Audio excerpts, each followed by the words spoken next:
Vladimir Antonov about violence.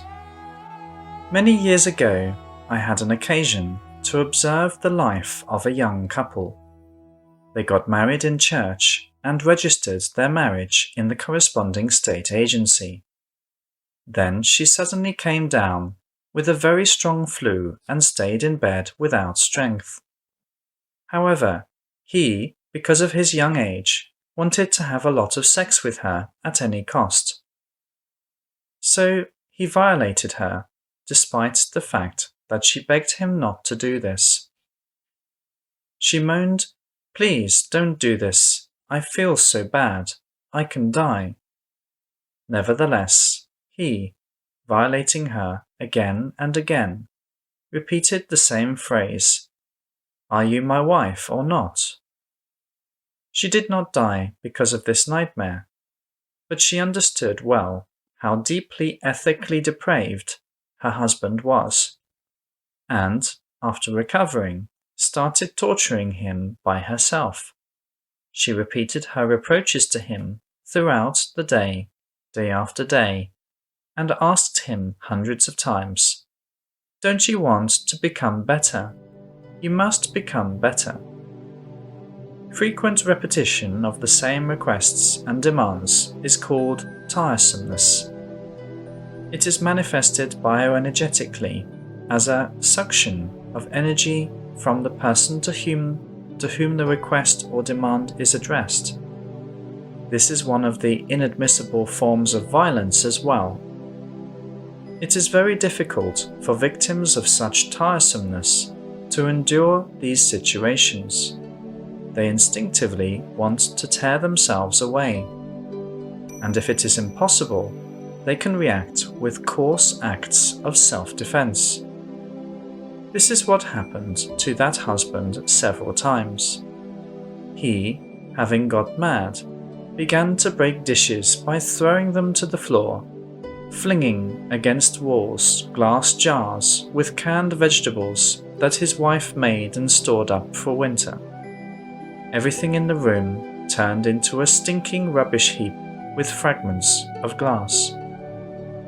Then he himself cleared up this mess and cried out of repentance. In spite of this, his wife did not stop being tiresome, and everything repeated itself again and again. I believe that young families are often broken apart because of this exact reason. I do not know whether that family lasted long. It became boring for me to communicate with them. Besides, I did not know at that time how to help them.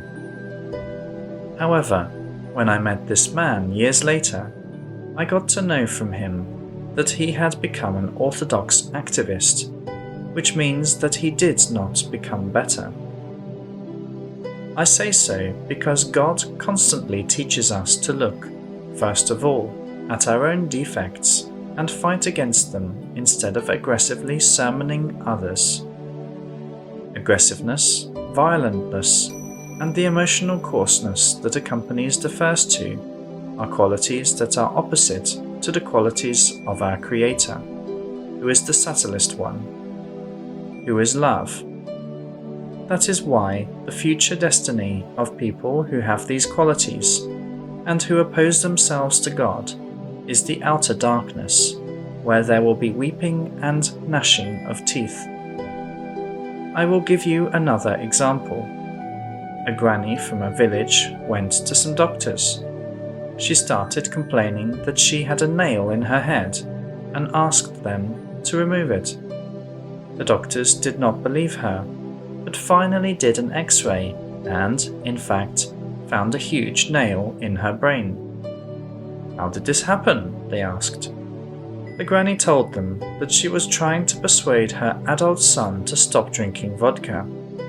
Instead of this, he, being drunk, hammered this nail in the top of her head. I am not justifying the act of her son in any way, but I want to stress that there is no sense to fight against alcoholism with the help of tiresomeness, because the effect can be just the opposite. The doctors dared not remove the nail from the head of this granny. She probably kept bothering her son, but this time also about the nail in her head. And no one explains to people in Russia that sexual violence of men towards their wives and violence tiresomeness are manifestations of coarse ethical vices observed and disapproved by God, and that it is desirable to get rid of these vices. And the newly married couple, about whom I spoke of before, called themselves yogis. Why? It was due to the simple fact that they practiced Hatha Yoga exercises. I draw your attention to this because I am sure that these kinds of exercises, if they add a feeling of superiority to one's already present vices, often cause more harm than good. In other words, we should speak about the development of ego, or the lower I in such people.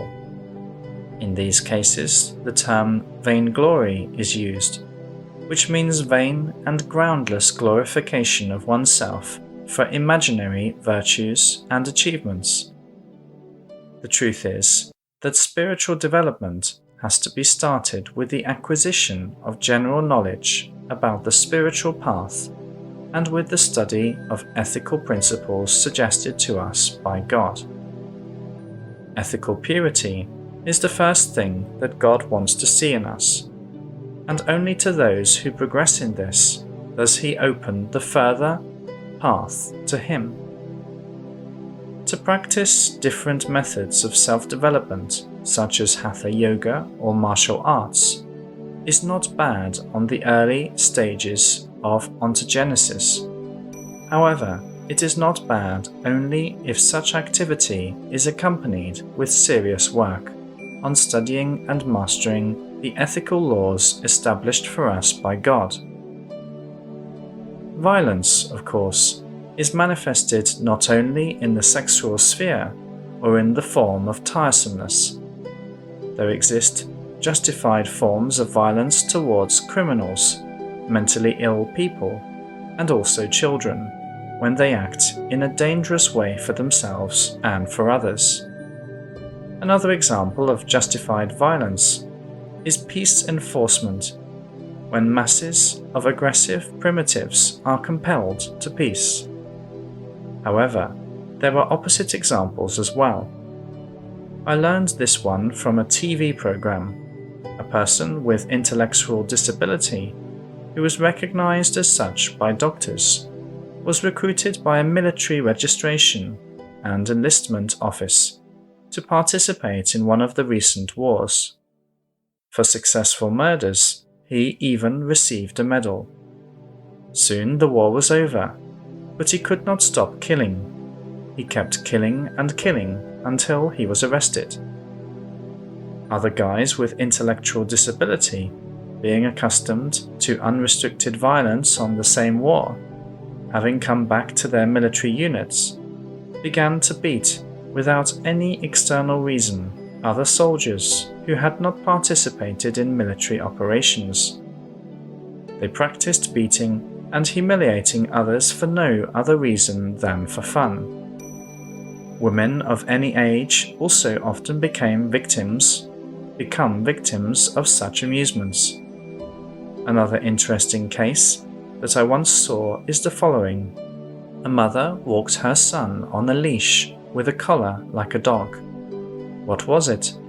Was it a cruel act of humiliation carried out by the mother? No. The fact was that her son was attacking all the passers-by like an angry dog. He burst to kick them or punch them, and if the mother began to pull him by the leash, he manifested his aggression by spitting at people. That is why he also had a muzzle on his face. The Soviet invasion of Afghanistan is another example. During it, the presidential palace was assaulted, the palace in which, by the way, Soviet doctors and nurses worked. Almost everyone who was inside was shot down. After years, one of the commanders of the attackers shared his memories with obvious delight about the fact that even the floor in all the corridors of the building was completely covered by blood, and the bloody streams flowed everywhere. Hatred, cruelty, and admiration of himself for being the one who carried all this out are the qualities that can be seen in this man. According to the resolution of the Nuremberg trials, the execution of a criminal order is considered a crime. This is the evaluation of criminal acts from the perspective of reasonable people. However, how God evaluates the actions of a person is much more important for everyone. God is not somewhere in the sky far away. God is under every molecule of our bodies, on the other side of the material world. He knows all our thoughts, observes all our emotions and acts, and on this ground makes his decisions on our future destinies. In this case, it is not only about cruel violence, but about all criminal acts, including bribery, extortion, stealing, fraud, etc. The process of evolution of souls takes place on the earth. These souls are sent here by the Creator for their development. However, people have freedom of will that allows them to choose their path in life. There are those who develop qualities recommended by God. First of all, tenderness, care for others, and subtlety. There are also others who cultivate aggressiveness, angerness, and violentness. The first ones secure paradise for themselves after disincarnation, and at a later date, the next stages of cognition of God and mergence with the Creator. The lot of the second ones is hell, i.e., a life among similar coarse and cruel primitives, and possible future incarnations with very bad karma. For example, God may incarnate them as victims of primitives similar to them.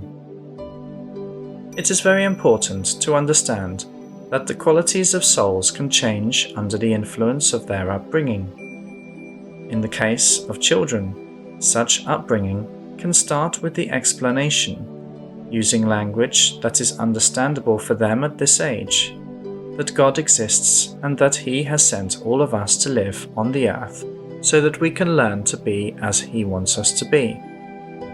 And then one can speak about a great number of things related to this topic. For instance, we can teach them that they can rejoice by looking at living flowers and inhale their aroma with delight, but that we should not kill them unjustly by tearing them off. We can teach them that we need to love birds, fish, and other kind animals, and try to please these animals. We can also explain to them that only bad people predators, kill animals for fun or to eat their bodies. Additionally, we can teach them to attune to the beauty of nature, especially during sunrise and sunset, and to attentively listen to the subtlety and tenderness of spring voices of birds. All this can predetermine the course of further favorable development of these souls. The mastering of basic psychophysical exercises and functions of the spiritual heart can also be of great help for the correct development of the emotional sphere. Now, in Russia, and in other countries as well, a lot of children, on the contrary, learn violence and cruelty through computer games. Thus, adult educators program children to hell. I want to draw your attention to the fact that deceitful politicians use such dangerous methods as whitewashing history of their own countries and misrepresenting crimes as acts of heroism. Here are several examples. It was not that Napoleon Bonaparte attacked Russia. Till 1812, the Russian army unsuccessfully waged war on the territory of Eastern Europe against the mission carried out by Napoleon, to liberate Europe from the Holy Inquisition. The Russian army was defeated by the French one, and its remaining integrants came back to Russia. So it is not surprising at all that Napoleon led his army after the Russians. Suvorov, indeed, was a marvelous commander, but his crossing of the Alps gives rise to doubts, to say the least. There is such a phenomenon as weakening of intellect in old age. That march was the last one for Suvorov, and he died 3 months after it due to old age. The question is, how many rations and ammunition could unmounted soldiers take with them in their backpacks, taking into account that they had to climb mountains? The army indeed crossed a dangerous mountain range covered with snow, attacked by surprise a French detachment, and killed everyone there. However, the army then found itself encircled by the French army and without enough provisions and cartridges. The great losses. The rest of that Russian army managed to break out of the encirclement and come back to Russia. And the territory that was freed at such great cost was occupied by the French once again. So, was the crossing of the Alps a heroic deed? Another example is the protected cruiser Varyag. Nicholas II began war against Japan. Varyag was in the lead of a flotilla consisting of only 2 ships, and was blocked inside a bay on the territory of Korea by a Japanese squadron. The Japanese showed their nobility towards Russian sailors, because they understood that it was not these Russians who were to be blamed for the beginning of war, but their Tsar. So they offered them to disembark and return to Russia. The command of the Russian squadron, however, decided to start a suicidal fight. What for? And naturally, it was lost. What was it? Can we really call this an act of heroism when both Russian and Japanese sailors had to be killed, crippled, and underwent terrible suffering from wounds? Nicholas II contrived, among other things, to begin and to lose 2 wars during his reign. As a result, there were millions of killed, wounded, and crippled people, and not only among soldiers, but also among civilians, including women. Grigory Rasputin tried to dissuade the Tsar from beginning war against Germany. He even predicted that Russia would be defeated, but the Tsar did not heed his warnings. So, what attitude should we have towards such a monster? It is surprising, but the opinions of contemporary Russian diverge here. This Tsar is even proclaimed saint by some. In my opinion, however, he is one of the criminals of planetary scale. By the way, let me say a few words about Germany. Ever since my childhood, I have heard from mass media the false information that it was Germany that started 2 world wars. In this way, all people in USSR, including some professional historians, became convinced of this, despite the fact that one could draw correct conclusions even from the article on this topic in the Great Soviet Encyclopedia. Everything began from the murder of the presumptive heir of the Austrian throne by Serbian terrorists, which provoked the local conflict between Austria and Orthodox Serbia. The Russian Tsar intervened on the side of their Orthodox brothers and began to threaten Austria with a war. Germany verbally stood up for Austria. Nicholas II was indignant at this, ordered a general mobilization, and then sent military guard units to fight against Germany. He sent them separately, by 2 columns that moved by different routes far away from one another. The German army easily defeated them one by one. Thus, the entire Russian Guard was completely destroyed. Afterwards, France and Great Britain entered into the war as the allies of Russia. They had to do this due to previous international treaties. That was the Triple Entente, or the alliance of 3 countries that attacked Germany. Later, other countries joined the alliance. The war lasted years. The German army seized a significant part of Russian territory. However, all the other countries of the Triple Entente defeated Germany and its allies. The peace treaty of Versailles was concluded, and according to it, Germany had to, among other things, give back to Russia its land, and it fulfilled this. Historians believe, and this is well grounded, that the unfairness of the beginning and of the results of this war, including the Treaty of Versailles, predetermined to a significant degree the fact that a lot of people in Germany welcomed with enthusiasm the appeals of Adolf Hitler for the restoration of justice by defeating countries that offended them. May no one try to see in my words the justification of fascism, which is militant ethnic intolerance. But we need to understand that it is God who controls the process of the incarnation of souls, of each soul, in certain bodies. That is why national differences that exist among incarnate people on the earth are created by God.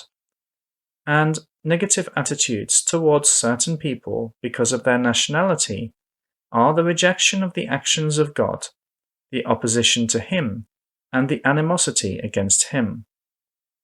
Another thing is the activity of harmful sects that appear because of the lack of true knowledge about God, or as the manifestation of yearning for leadership of energetically strong and aggressive primitives, devils in flesh. And no matter how strongly the members of such sects make themselves believe that God is with them, and no matter how loud they shout this statement out, this does not change the attitude of God towards them in any way. God Himself is love, and gives Himself love only to those who come closer to Him by growing themselves as love. Those who, on the contrary, follow the opposite path obtain for themselves a destiny of being far away from God, in the sense of the stages of the scale of multidimensionality, a destiny deprived of love and filled with suffering. I once received a letter from a man who considered himself Muslim. He wrote that he had read some of my books and that everything was very interesting to read. However, further in that letter, he stated that all this was not related to Muslims and that I must indicate that Muslims have another path, a special one. He did not specify the details about his understanding of that path, but it was clear without this. Namely, he was a member of the sect in which the internal jihad, the holy war against all infidels, i.e., against all the people who were not in agreement with the conception of this sect, was violently preached, and the members had to earn paradise by killing such people, even using such tactics as suicidal bombings in the places where these infidels were gathered. This sect has a great number of followers in different countries right now. So, how can we resist it? I believe that, first of all, we need by all possible means to spread the true knowledge about God, about the meaning of our lives, and about the methods of its realization among all people of our planet. While doing this, we need to understand that the fundamental principles of the methodology of spiritual development are common for all people who were settled on the earth and on the entire universe by one God. As for the Second World War, the point is that Germany started it in alliance with the USSR. Now it is not a secret for anyone that there existed the Pact and its secret supplementary protocol signed by Molotov and Ribbentrop. According to this pact, all of Europe was divided by military means between the USSR and Germany. Finland, the Baltic countries, the significant parts of Poland and Romania went to the USSR. It was Stalin who prepared Hitler for that war by providing him with strategic reserves of wheat, coal, metal, etc. The Holodomor, which inflicted so much suffering on millions of people in Ukraine, Kazakhstan, and in some other parts of the country, and which took an endless number of their lives, was caused by the fact that Stalin ordered to give all the harvest of wheat to Germany. In a series of following events, the Soviet and German armies met in the midst of Poland, celebrated the joint victory over this country, and held a military festive joint parade. In those years, it was popular to call the newborn babies Adolf, Adik in short, but then they were massively renamed Edik, Eduardo. As a result of the Second World War, the fascism that arose in Germany and in some other countries was defeated. However, it is appropriate to think over the following statement of the ancient Chinese sage Lao Tse. The victory has to be celebrated with a funeral ceremony. Another ambiguous figure is Vladimir Ulyanov, alias Lenin. Initially, God's qualities were attributed to him. Lenin is always living. Lenin is always with you, in affliction, in hope, and in joy. Lenin is in your destiny, in every happy day. Lenin is in you and in me. But then people started to hate him and damn him. Let us not analyze his life, ideas, and acts in detail. I only want to stress that he was an atheist, and it is very difficult for an atheist to be a righteous person before God. Nevertheless, I suggest taking into account the fact that he was against the criminal attack of Russia on Germany in the First World War, and he was undoubtedly right. There is an opinion that the Hebrew Bible, the Old Testament in Christian terminology, is a holy book. However, what is the purpose of praising something or someone as holy? The purpose is to learn through the examples provided by things or people that are designated in this way. But what does the Old Testament teach us?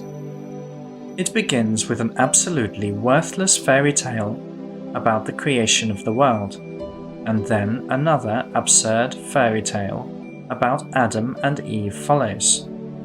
Why do I call it absurd? Well, what does Adam's rib have to do with all this? Was it mentioned just to humiliate women? I cannot agree with such an approach. Another thing is that one of the sons of Adam and Eve killed his brother Abel, for which he was banished from those lands. So he went to another land and found there a lot of women, from which he had a lot of children. Does this mean that Adam and Eve were not the first humans? So, why does no one notice this nonsense, speak about it aloud, or write about it? Moreover, in the Old Testament, there are the instructions of Moses on whom to kill among people and for what reasons. Another example is the story about the Israelites who left Egypt and roamed for 40 years in the desert. The story also tells in detail about their perfidy during the murders of the inhabitants of the cities that were in their way. The following question is pertinent. What did the followers of Moses eat during that long wandering? The answer is quite clear. They robbed all the villages that they found in their way. Of course, modern Jews do not bear responsibility for those crimes of their distant ancestors. Every person himself or herself is responsible before God for every ethically significant element of the life that he or she lived. And what about the 10 Commandments? Do you really think that what these commandments offer is enough for God?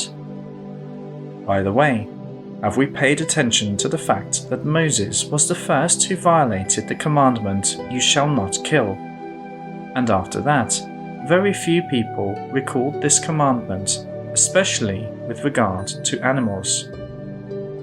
I do not think that reasonable people are ready to acknowledge this book as a holy textbook for their lives. I believe that it has only historical significance. Now let's talk about the phenomenon that was named Christianity. So now I will only limit myself to the following thought. Quite soon after the accomplishment of the great spiritual feats by Jesus and his apostles, Christianity was turned into something completely different.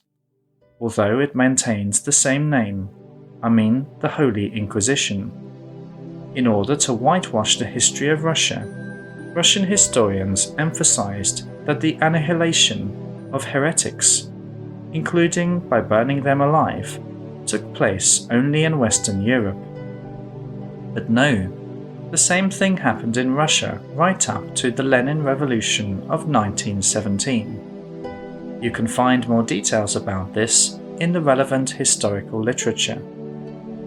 Another fact is that the conversion into Christianity of the Russian population was not Christian at all, but anti-Christian, inquisitorial, with horrible tortures and executions by burning people alive.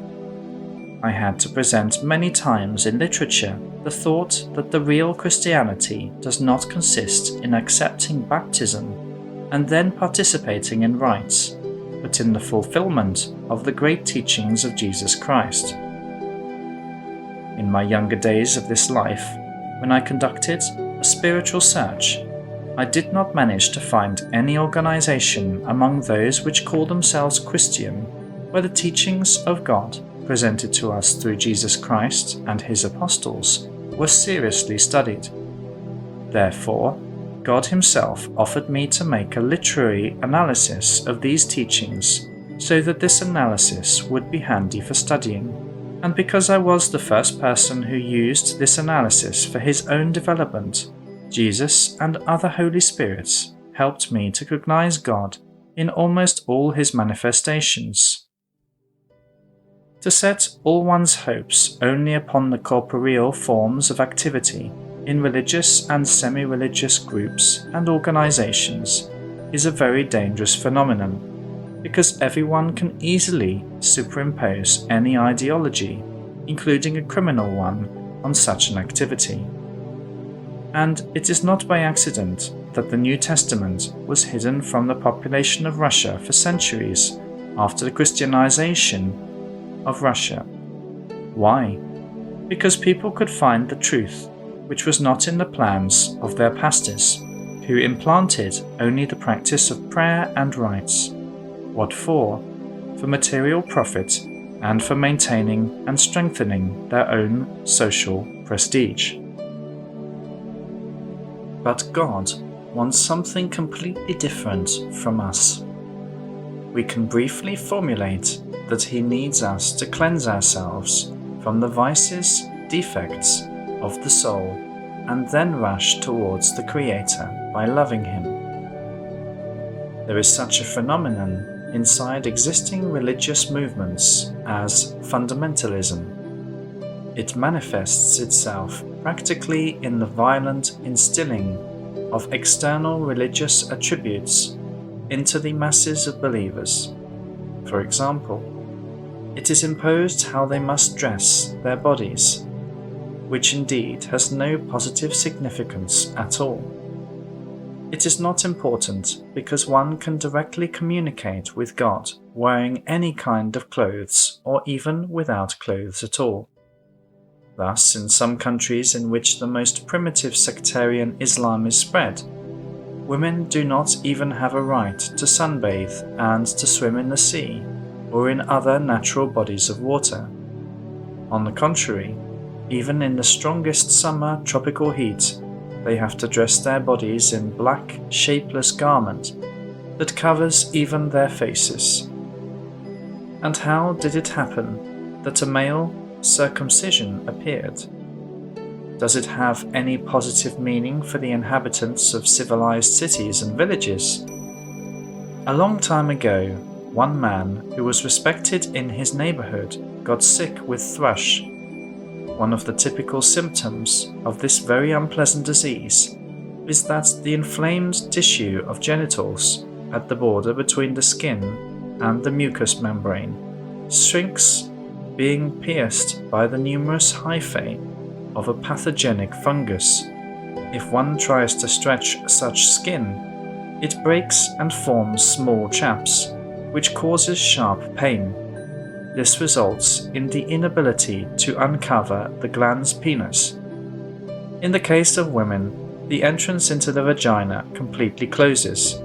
Sex becomes impossible for the sick representatives of both sexes, and even urination becomes a painful act. Seemingly, there were no methods of healing thrush in those times and in those lands. So, that man decided to make a desperate move, i.e. to cut his foreskin off with a knife. Well done. Since he was a respected person in a religious environment, people began to imitate him. Nevertheless, it was necessary to invent some theoretical ground for this innovation. So it was said that the foreskin should be sacrificed to God. From that moment on, millions of boys among Jews and then Muslims had to undergo the circumcision. How intellectually undeveloped must one be to believe that God needs foreskins that have been cut off? Instead of dedicating one's foreskin to God, it would be correct to dedicate oneself as a soul to Him and one's entire life. And what about women? Primitive men wanted to make them suffer as well, so they started cutting off their clitorises. And they did not do this in their babyhood, but in puberty and without any anesthesia. This awful tradition is widespread even now in some of African countries.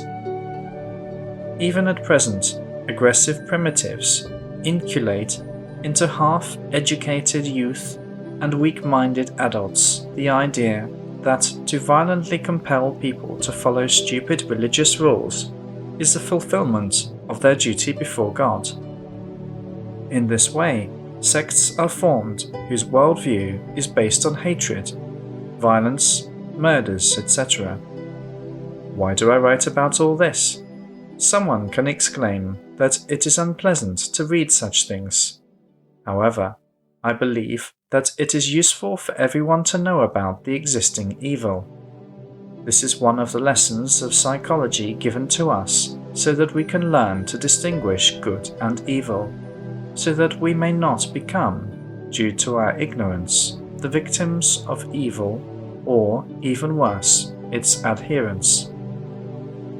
I would like to think that with this article I will manage to help many people to escape from the obscurantism about which I had to speak so much right now to my regret. Let me provide several important statements of the Holy Spirits related to this topic. These revelations were written down by Larissa Vavolina in 2016. The Path, Revelation from Babaji. You are on the right way. You will traverse the path till its end. However, maturing in God takes years, not moments. Only the one who works hard can overcome the entire path. It is not time for those who are weak and can only pray to sink in God. Develop tender power, love, and calm. Become the boundless soul, and then you will be with me. I take your hand and lead the way to the primordial depth where love and calm are.